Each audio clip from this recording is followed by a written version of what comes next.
नमस्कार विद्यार्थी मित्रांनो, राधेश्याम ट्युटोरियल्स मध्ये आपलं स्वागत आहे. सुपरफास्ट रिव्हिजन सिरीज मधील हे नेक्स्ट लेक्चर आहे आणि या लेक्चर मध्ये आपण ऍप्लिकेशन ऑफ डेरिव्हेटिव्ह मधील वर्ड प्रॉब्लेम बघणार आहे. म्हणजे एक सेक्शन आहे ज्याला आपण नाव देतो रेट मेजर. तो सेक्शन आपण बघणार आहे की ज्याच्यामध्ये बऱ्यापैकी डिस्प्लेसमेंट, व्हेलॉसिटी, ॲक्सेलरेशन असेल किंवा एरियाचे किंवा व्हॉल्यूमचे क्वेश्चन्स असतील जे वर्ड प्रॉब्लेम मध्ये आहेत ते क्वेश्चन्स आपल्याला इथं सोडवायचे आहेत. ठीक आहे. आता यामध्ये एक सगळ्यात महत्त्वाची गोष्ट काय तर काही फॉर्म्युले आहेत की जे तुम्हाला माहित असणं गरजेचे आहेत. जसं की surface area of sphere, volume of sphere, cylinder, त्यानंतर इक्विलॅटरल ट्रायंगलचा एरिया, त्यानंतर एरिया ऑफ सर्कल, ह्या ज्या गोष्टी ह्या तुम्हाला माहिती असणं गरजेचे आहेत या टाईपसाठी. ठीक आहे. मग आता आपण वन बाय वन एक्झाम्पल बघूयात. ठीक आहे. पण त्यापूर्वी जर तुम्ही चॅनलला सबस्क्राईब केलं नसेल तर नक्की करा. ठीक आहे. आता बघा, पहिला क्वेश्चन तुम्हाला तुमच्या स्क्रीनवरती दिसत असेल. काय क्वेश्चन दिलाय त्यांनी? The surface area of a spherical balloon is increasing at the rate of 2 centimetre square per second. Okay.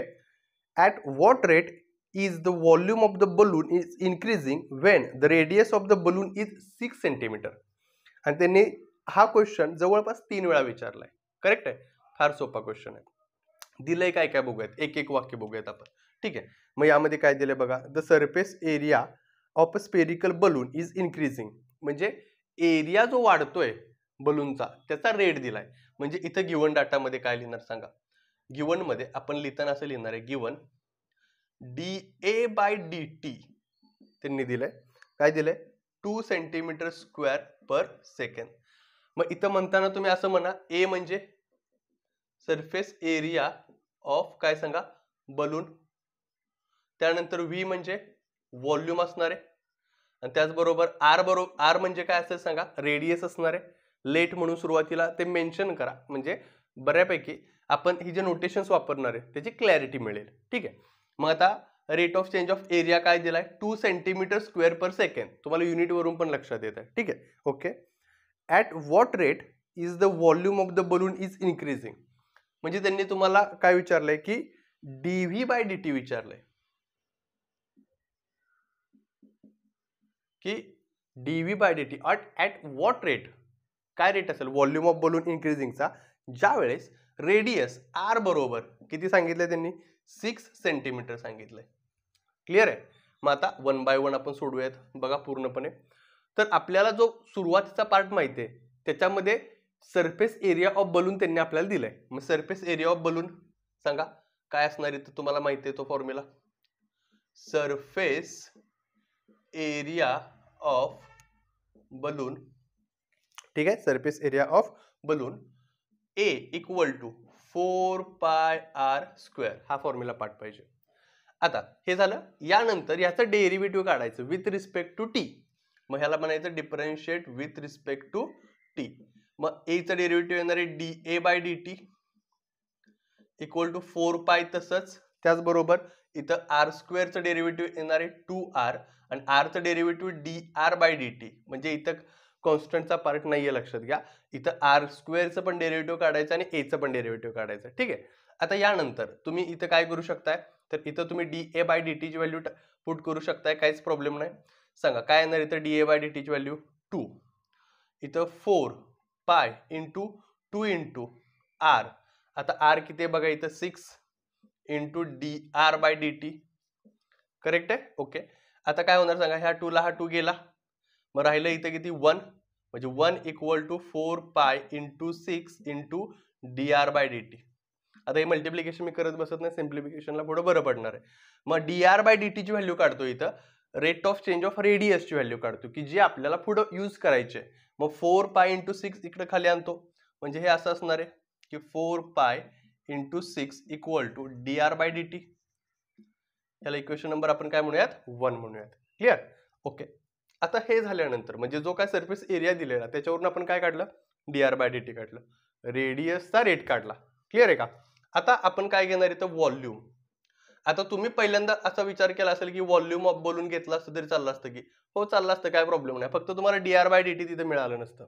मग तिथे 2 अननोन राहिले असते, DV by D T, D R by D T. ठीक आहे. मग तो D R by D T find करण्यासाठी त्यांनी rate of change of area दिलेला आणि त्याचा वापर करून D R by D T आपण फाइंड केलं सुरुवातीला. ठीक आहे. ओके. मग व्हॉल्यूम ऑफ काय सांगा, balloon. Volume of balloon V बरोबर, आता बलून कुठल्या शेपचा आहे, स्पेरिकल शेपचा आहे, म्हणजे पुन्हा volume of sphere 4/3 pi R cube. Correct आहे. ओके. आता याच्या पुढं पुन्हा याच्यासारखं डेरिव्हेटिव्ह काढायचं इथं, differentiate with respect to T. मग इथं काय येणार आहे, DV by D T equal to 4/3 pi into R cube म्हणजे 3r² D R by D T. Clear आहे. ओके. आता इथं 3 ला 3 काय झाला, कॅन्सल, म्हणजे इथं आलं 4 पाय इंटू r². आरचा स्क्वेअर म्हणजे आरची व्हॅल्यू आहे 6, म्हणजे इथं येणार आहे 6चा square into D R by D T. हा पार्ट लिहिणार आहे आपण फ्रॉम 1/4 पाय इंटू 6. करेक्ट आहे. ओके. मग इथं काय होणार बघा, 4 पायला 4 पाय कॅन्सल, ह्या 6ला स्क्वेअर मधला एक 6 कॅन्सल, म्हणजे राहिलं 6, आणि हे मिळालं तुम्हाला DV by D T. Unit इथं काय येणार आहे, सेंटीमीटर क्यूब पर सेकंड. कळलं. मग खाली आता हा वर्ड प्रॉब्लेम आहे. ठीक आहे. मग शेवटला तुम्ही लिहिताना काय लिहिणार बघा इथं, तर त्यांनी विचारलेलं काय आपल्याला की at what rate is the volume of balloon is increasing. मग volume of the balloon is increasing at 6 centimetre cube per second, असं एक तुम्ही इथं वर्डमध्ये सेंटेन्स लिहिता, ज्याला अर्धा मार्क असतो. ठीक आहे. म्हणजे या पद्धतीनं हा क्वेश्चन सोडवायचा आहे. तुम्हाला इथं फॉर्म्युले फक्त माहिती पाहिजेत, बाकी पॅटर्न तर सोपाच आहे, काही प्रॉब्लेम नाही. मग तुम्हाला जर ह्या टाईपचे एक्झाम्पल सोडवायचे असतील तर एक्झरसाइज जो पहिला आहे ऍप्लिकेशन ऑफ डेरिव्हेटिव्ह मधला, त्या पहिल्या एक्झरसाइजमध्ये एक 6 एक्झाम्पल आहेत. तेवढी 6 एक्झाम्पल जरी केली तुम्ही तरी तुमचे सगळे एक्झाम्पल क्लिअर होणार आहेत, किंवा तुमचे सगळे टाईप क्लिअर होतील. त्या 6 मधलंच हे एक एक्झाम्पल आहे, तिथं तुम्हाला हे एक्झाम्पल मिळू शकतं. हे क्लिअर आहे. तर शांतपणे हा जो पार्ट आहे तो व्यवस्थित लिहून घ्या. आता तुम्हाला नेक्स्ट क्वेश्चन दिसत असेल बघा, काय क्वेश्चन दिलाय त्यांनी. The displacement s of a moving particle at time t is given by s equal to काय दिले त्यांनी, 5 + 20t - 2t square. Find its acceleration when the velocity is 0. म्हणजे s म्हणजे डिस्प्लेसमेंट दिलंय, व्हेलॉसिटी 0 दिलंय त्यांनी, आणि ॲक्सेलरेशन विचारलंय. तर आता ही कन्सेप्ट काय असते सांगतो तुम्हाला. ही कन्सेप्ट फिजिक्स मध्ये पण आहे. ठीक आहे. मग आता समजून घ्या. एस ला जर आपण डिस्प्लेसमेंट म्हणत असेल तर व्हेलॉसिटी म्हणजे असते डिस्प्लेसमेंट पर युनिट टाइम, आणि ॲक्सेलरेशन म्हणजे असते व्हेलॉसिटी पर युनिट टाइम. हे तुम्ही ऑसिलेशन असेल किंवा अजून बाकीचे टॉपिक आहेत त्याच्यामध्ये पण बघितलंय. ठीक आहे. ओके.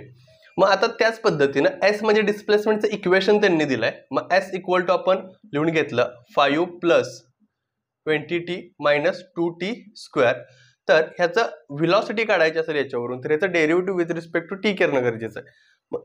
म्हणजे येणार आहे ds by dt 0 + 20 - 4t. Correct आहे. ओके. व्हेलॉसिटी गिवन त्यांनी काय दिलंय, 0. मग इथं 0 = 20 - 4t येणार आहे. ठीक आहे. -4t पलीकडे घ्या, इक्वल टू 20, t = 20/4, म्हणजे t = किती आलं सांगा, 5. करेक्ट आहे. ठीक आहे. 5 काय म्हणणार तुम्ही, सेकंड म्हणा. ओके. आता टी ची जर व्हॅल्यू मिळाली आपल्याला, जी त्यांनी व्हेलॉसिटी दिलेली.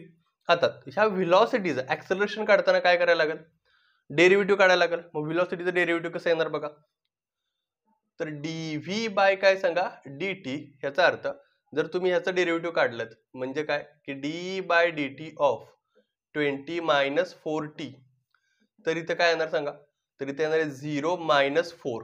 ठीक आहे. 0 - 4 म्हणजे -4, आणि पुढे काय सांगा, मीटर वगैरे काय दिलंय का त्यांनी, रे काय नाही.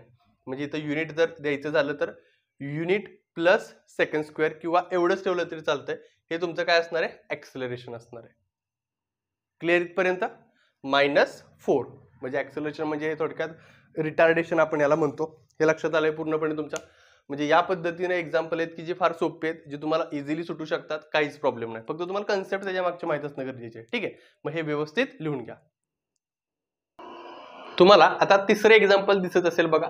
तिसरे एक्झाम्पल हे जे आहे ते जुलै 18, जुलै 19 2 वर्ष विचारले गेले. ठीक आहे. आणि फार सोपं एक्झाम्पल आहे, मागचे एक्झाम्पल सारखंच आहे. काय एक्झाम्पल दिलंय त्यांनी, the displacement S of particle at time T is given by S equal to equation दिलंय. Find its velocity and acceleration विचारलंय ॲट टी = 2 असताना.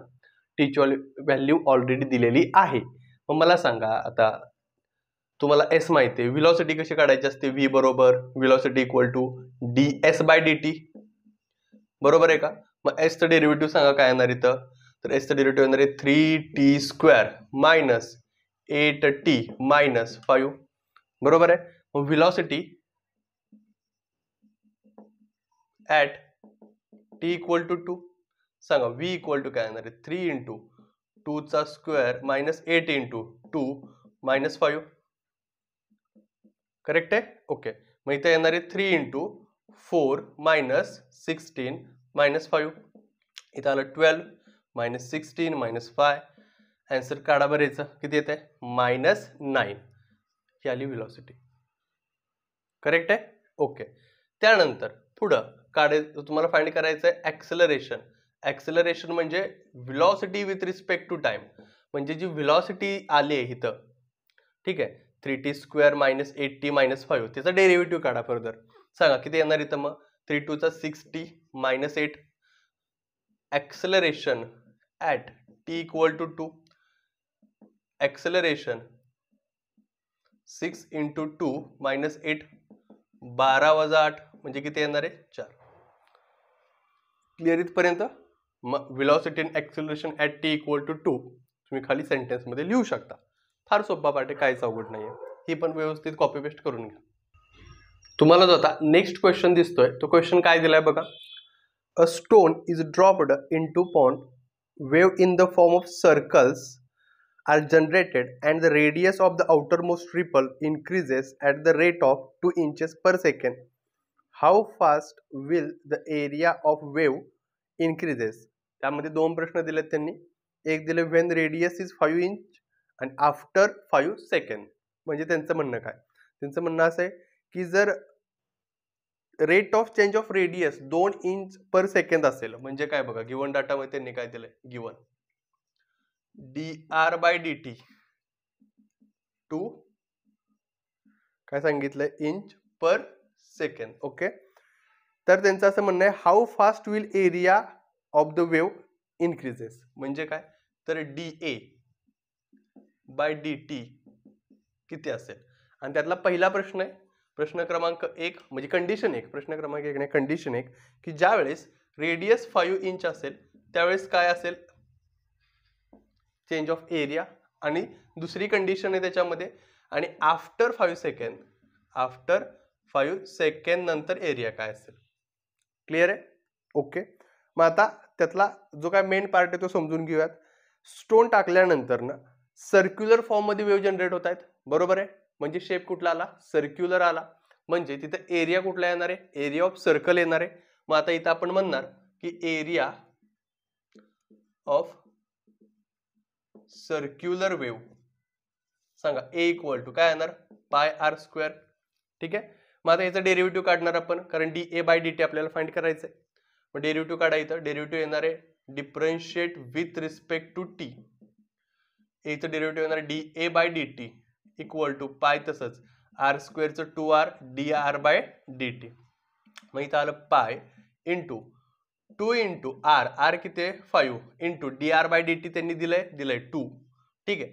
मग इथं dA बाय dt बघा, पहिली कंडिशन आपण इथं सॉल्व्ह करतोय, ठीक आहे. पहिली कंडिशन काय की रेडियस 5 इंच असताना आणि dr बाय dt 2 असताना, ठीक आहे.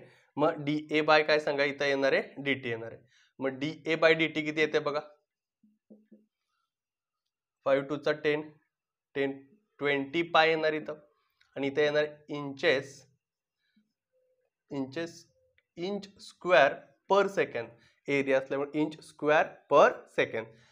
हा झाला पहिला पार्ट, ज्यावेळेस रेडियस तुमची 5 इंच असणार आहे त्यावेळेस area rate of change of area किती असणार आहे 20 पाय inches square per second. Clear इथपर्यंत? ओके. आता ह्यानंतर आफ्टर 5 सेकंड, हे मात्र फार इम्पॉर्टंट आहे. आफ्टर 5 सेकंड असं का, जी काय रेडियस वाढते, म्हणजे आता सुरुवातीला बघा असा सर्क्युलर पार्ट होता, तिची रेडियस r बरोबर किती होती सांगा, तर r बरोबर त्यांनी दिलेलं 5, बरोबर आहे का, आणि dr बाय dt पण तुम्हाला माहित होतं, ती किती होतं सांगा, dr by dt 2 inches per second, एका सेकंदाला 2 इंच ही रेडियस वाढते एका सेकंदाला. मग 5 सेकंदानंतर रेडियस तेवढीच राहणार आहे का वाढणार आहे, निश्चित वाढणार आहे. मग 5 सेकंदानंतर जी वाढलेली रेडियस आहे ती यूज करावी लागणार आहे. ना की एक r इक्वल टू 5. ठीक आहे, मग हाच पार्ट समजला पाहिजे तुम्हाला. मग आपण इथं असं म्हणणार दुसऱ्या पार्टसाठी, रेडियस ऑफ आउटर सर्कल, ठीक आहे, after 5 second. Radius of outer circle, outer circle कळतं बाहेरचा सर्कल, आणि कधी सांगा 5 सेकंदानंतर. किती येणार सांगा मग रेडियस इथं, तर 5 into 2 equal to r equal to 10 inch. का बरं, तर एका सेकंदामध्ये 2 इंच वाढते, तर 5 सेकंदामध्ये काढताना 5 into 2 करावं लागणार आहे. क्लिअर, म्हणजे रेडियस मिळाली तुम्हाला. ओके, पुन्हा आता तुम्हाला हे इक्वेशन नंबर याला तुम्ही 1 म्हणून ठेवा. मग इक्वेशन नंबर 1 घेतला असता, फ्रॉम 1 म्हणूयात आपण, कारण सर्क्युलर पार्ट आहे, एरिया ऑफ सर्कलच काढायचं आहे, त्यामुळे हाच पार्ट तुम्ही इथे रिपीट करणार आहे. मग इथे येणार आहे from 1 dA/dt equal to pi into 2r dr/dt. dr/dt तोच वापरायचा आहे, फक्त r बदलायचा. ठीक आहे, मग इथे येणार आहे पाय इंटू 2 इंटू r. r किती आहे रे, 10, आणि dr/dt 2. ओके, म्हणजे किती आलं सांगा इथं, 40 पाय. Unit नीटल्या inch square per second, हे आलं dA/dt. क्लिअर इथपर्यंत? ठीक आहे, मग तुम्ही सेंटेन्स मध्ये खाली इथं पण लिहू शकता, इथं पण लिहू शकता, पूर्ण मार्क तुम्हाला मिळून जातील, काय प्रॉब्लेम नाही. मग हा पण क्वेश्चन आहे की जो फार इम्पॉर्टंट आहे, तो पण विचारलेला आहे. म्हणजे ओव्हरऑल तुमच्या लक्षात आले, तर वेगवेगळे एक्झाम्पल आपण घेतलीत, कशा पद्धतीने एक्झाम्पल रेट मेजरवरती किंवा वर्ड प्रॉब्लेमवरती विचारतात, जे फार सोपे असतात, फक्त तुम्हाला ते समजून घ्यायचे एकदा. त्यामुळे मी तुम्हाला सांगितलंय की ती कशातली प्रिपेअर करायचे. ठीक आहे, टेक्स्टबुक मधले प्रिपेअर करायचे तुम्हाला एक्झरसाइज, पहिला एक्झरसाइज आहे त्यातलीच. ठीक आहे, मग हा पण पार्ट लिहून घ्या व्यवस्थित. आता नेक्स्ट जो क्वेश्चन दिसतोय तुम्हाला, तो नेक्स्ट क्वेश्चन फार इम्पॉर्टंट आहे.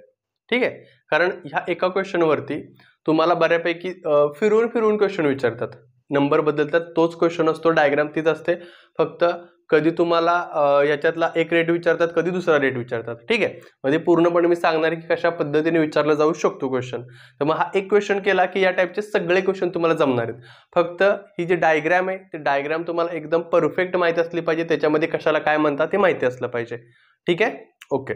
मग आता पहिल्यांदा क्वेश्चन वाचूयात आपण, जो दिसतोय तो. काय क्वेश्चन दिलाय त्यांनी, a point source of light is hung 30 feet directly above the straight horizontal path on which a man of 6 feet in height is walking.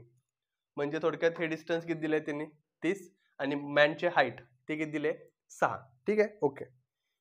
In height is walking, how fast will the man shadows lengthen and how fast will the tip of shadow move when he is walking away from the light at the rate of 100 feet per minute. ठीक आहे, okay. आता ह्यातलं तुम्हाला काहीच part पटकन कळणार नाही, डायग्रामकडे जाऊयात आपण. पहिल्यांदा डायग्राम पहिल्यांदा लक्षात घेऊयात, मग तुम्हाला सगळं कळेल की नक्की त्यांनी दिलंय काय. तर यामध्ये बघा, एस म्हणजे काय आहे इथले, तर position of source of light. Clear, okay. मग ए म्हणजे ग्राउंड पासून जे काय लाईटचा सोर्स आहे तो 30 feet वरती आहे. ओके. बीडी म्हणजे काय, तर बीडी म्हणजे पोझिशन ऑफ मॅन. जी पोझिशन ऑफ मॅन म्हणजे हाईट ऑफ मॅन आपण म्हणू शकतो, चालतंय, काय प्रॉब्लेम नाही, की जिथं माणूस उभा आहे. एबी म्हणजे काय बघा, एबी, तर एबी लक्षात येतं distance of man from lamp. ठीक आहे, आणि बीसी म्हणजे काय असणार आहे, तर बीसी म्हणजे length of shadow of man. ठीक आहे, मग एबी ला आपण मानलं एक्स, बीसी ला आपण मानलं वाय. ओके. सी म्हणजे काय असणार आहे, टिप ऑफ शॅडो, शॅडोचं शेवटचं टोक. मग हा जो पार्ट आहे हा तुम्हाला व्यवस्थित लक्षात ठेवायचा, कुठलंही गणित असू द्यात तुम्हाला व्हॅल्यू बदलून देतात, फक्त इथं 30 आणि 6च्या जागेवरती.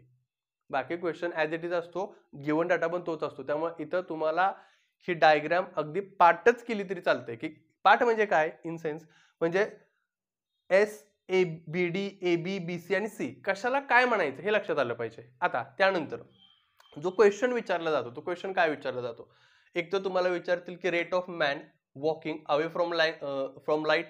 ठीक आहे, किंवा लॅम्प म्हणतील ते, म्हणजे तुम्हाला लक्षात आलं पाहिजे की ह्याचा रेट विचारलाय त्यांनी, म्हणजे विचारले dx/dt. ठीक आहे, तुम्हाला असं विचारतील की a shadow of man lengthening at rate, म्हणजे थोडक्यात ह्याचा रेट विचारलाय dy/dt. किंवा तुम्हाला असा प्रश्न विचारतील ते की tip of shadow moving at rate. Tip of shadow moving at rate काय सांगा, तर टिप ऑफ शॅडो म्हणजे सी हा जो टिप आहे तो काय रेटनं मूव्ह होतोय, तर त्यासाठी तुम्हाला ह्या दोघांचा रेट काय करावा लागेल, ऍड करावा लागेल. म्हणजे ओव्हरऑल तुम्हाला डायग्राम तर लक्षात आले पूर्णपणे. ठीक आहे, ओके. आता ह्यामध्ये त्यांनी या क्वेश्चन मध्ये एक रेट दिलाय त्यांनी ऑलरेडी, तो तुमच्या लक्षात आला पण असेल. ठीक आहे, बघा रेट काय दिलाय त्यांनी इथं की rate of he is walking away from the light at the rate of walking away from the light at the rate of 100 feet per minute. म्हणजे थोडक्यात dx बाय dt त्यांनी गिवन दिलंय. म्हणजे बघा आता ह्या क्वेश्चनला सुरुवात करूयात गिवन. बरं, क्वेश्चन सोडवताना तुम्हाला डायग्राम पण काढायचे, तुम्हाला हे सगळं लिहायचंय आणि नंतर इकडून सुरुवात होणार आहे. म्हणजे क्वेश्चन 3 ते 4 मार्कचा हे समजून घ्या. मग dx बाय dt त्यांनी दिलंय आपल्याला. dx बाय dt काय दिलंय रे, 100 फीट पर मिनिट दिलंय. ठीक आहे, ओके. बाकीचा पार्ट तर आपण लिहिलेलाच आहे की ही हाईट आणि ही हाईट इथं लिहिलेलीच आहे. ओके, काय प्रॉब्लेम नाही. तरी पण आपण असं लिहूयात की बाबा एस, ठीक आहे, ते किती दिले सांगा, 30 आणि बी डी दिले 6. बरं, त्यांनी काय दिले, फीट दिले का, ओके, फीट दिलेलं आहे. ओके, ठीक आहे. आता या क्वेश्चन मध्ये हे एवढं झाल्यानंतर ना लक्षात काय ठेवायचं, दोन ट्रायंगल आहे त्याच्यामध्ये. एक ट्रायंगल आहे बघा, दिसतो तुम्हाला SAC आणि दुसरा ट्रायंगल आहे जो कॉन्ग्रेंट असतो, ट्रायंगल DBC. या टाइपच्या क्वेश्चन मध्ये हे दोन्ही ट्रायंगल कसे असतात, नेहमी कॉन्ग्रेंट असतात, हे लक्षात ठेवायचं. मग ट्रायंगल जर दोन कॉन्ग्रेंट असतील तर तुम्हाला 10th स्टँडर्ड मध्ये एक प्रॉपर्टी झाली की H1/H2 equal to B1/B2. Correct आहे, H1/H2 इक्वल टू B1/B2. मग SAC ह्याच्यामध्ये H1 काय आहे तुमचा, तर इथं आहे SA/H2 काय आहे सांगा, DB इक्वल टू B1 किती आहे बघा त्याचा, तर त्याचा B1 आहे पूर्ण मोठ्या ट्रायंगलचा AC. ठीक आहे, आणि नंतरचा काय सांगा तुमचा इथं BC आहे. करेक्ट आहे, ओके. मग आता बघा SA आपल्याला माहिती आहे की ते 30, त्यानंतर DB किती आहे बघा इथं 6 इक्वल टू AC म्हणजे AB प्लस BC, म्हणजे AB प्लस BC असणार आहे. आपण काय सांगा BC. यालाच आपण असंही म्हणू शकतो की x plus y/y equal to इथे किती येणार आहे 5, 35. ओके, आता इकडून इकडे क्रॉस मल्टिप्लाय करा, बघा इथे किती येणार आहे 5y equal to x plus y. हा y पलीकडे जाऊ द्यात, 4y equal to x. Correct इथपर्यंत. आता तुम्ही याचं काय करणार, डेरिव्हेटिव्ह काढणार विथ रिस्पेक्ट टू t, म्हणजे differentiate with respect to t, म्हणजे 4 dy/dt equal to dx by dt. Correct आहे, ओके. मग आता मला सांगा, तुम्हाला इथं दिलंय काय त्यांनी, dx बाय dt काय फाइंड करायचंय, dy बाय dt फाइंड करायचंय, म्हणजेच शॅडो ऑफ मॅन लेंथनिंग. ठीक आहे, बघा बरं क्वेश्चन मध्ये व्यवस्थित, क्वेश्चन जर बघितलं तर तुमच्या लक्षात येईल काय काय फाइंड करायचंय. How fast will the man shadows length, बरोबर आहे का, म्हणजे dy बाय dt फाइंड करायचं तुम्हाला. मग dy बाय dt फाइंड करायचंय तर इथं काय करणार तुम्ही बघा की dy by dt equal to इथं किती आहे सांगा, ह्याची व्हॅल्यू 100, हा 4 डिवाइडला जाईल अपॉन 4, म्हणजे dy बाय dt किती मिळणार तुम्हाला 25 फीट पर सेकंड. लक्षात आलं, 25 फीट पर सेकंड. एक तर पार्ट मिळाला.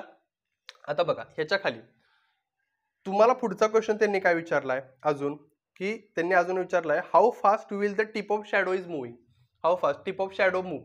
मग टिप ऑफ शॅडो मूव्ह होण्याचा रेट जो आहे तो काय आहे, dx by dt dy by dt आहे. ठीक आहे, मग रेट ऑफ काय म्हणणार इथं आपण, rate of tip of shadow moving काय येणार सांगा, बोला, dx by dt upon plus dy by dt. मग dx बाय dt किती आहे 100 प्लस हे किती आहे 25, म्हणजे आलं 125 फीट पर सेकंड. मग तुम्ही ह्याच्या अगोदर असं हे झाल्यानंतर असंही म्हणू शकता, dy बाय dt मिळाल्यानंतर की the shadow of man lengthening at rate 25 feet per second. आणि हे मिळाल्यानंतर तुम्ही काय म्हणणार सांगा, the tip of shadow moving at rate 125 feet per second. बाकी तुम्ही टेक्स्टबुक मध्ये पण आपल्याला दोन क्वेश्चन्स दिलेत त्यांनी, एक सॉल्व्ड दिलाय आणि एक सोडवाय दिलाय, एका दोन सोडवाय दिलेत क्वेश्चन्स. सेम आहे ते स्ट्रक्चर ठेवा आणि ते दोन्ही पण क्वेश्चन तुम्ही ट्राय करा, 100% ट्राय करा आहे त्या स्ट्रक्चरवरती. म्हणजे हा सगळा जो पार्ट आहे हा जर तुमच्या लक्षात असेल तर लगेच आता काय करा, ते दोन्ही क्वेश्चन सोडवा, तुमची तयारी एकदम परफेक्ट होऊन जाईल. बाकी ह्या 3 क्वेश्चनच्या बाहेरचं काही विचारत नाहीत. तुम्हाला आता विचारलं dy/dt, कदाचित तुम्हाला dy/dt देतील, dx/dt विचारतील आणि टिप ऑफ शॅडो तर 100% विचारतात. हा तर फिक्स क्वेश्चन असतो. एकतर हे विचारतील किंवा हे विचारतील. बरं, जसं आपण म्हणलंय the shadow of man lengthening at rate, ठीक आहे, म्हणजे त्याला आपण dy/dt म्हणतो. आणि तर म्हटलं rate of man walking away from lamp post, म्हणजे इकडं. जसं अवे म्हटलंय तसं टुवर्ड्स पण म्हणू शकतात ते, हे पण समजून घ्या. ठीक आहे, मग हा पण पाठ लक्षात आला असेल तर शांतपणे हे व्यवस्थित लिहून घ्या. आणि सगळ्यात महत्त्वाचं, हे एवढंच एक्झाम्पल सोडवू नका, टेक्स्टबुक मधली जेवढी पण मी तुम्हाला सांगितली एक्झाम्पल ती व्यवस्थित सोडवा. ठीक आहे, आणि व्यवस्थित अभ्यास करा. All the best.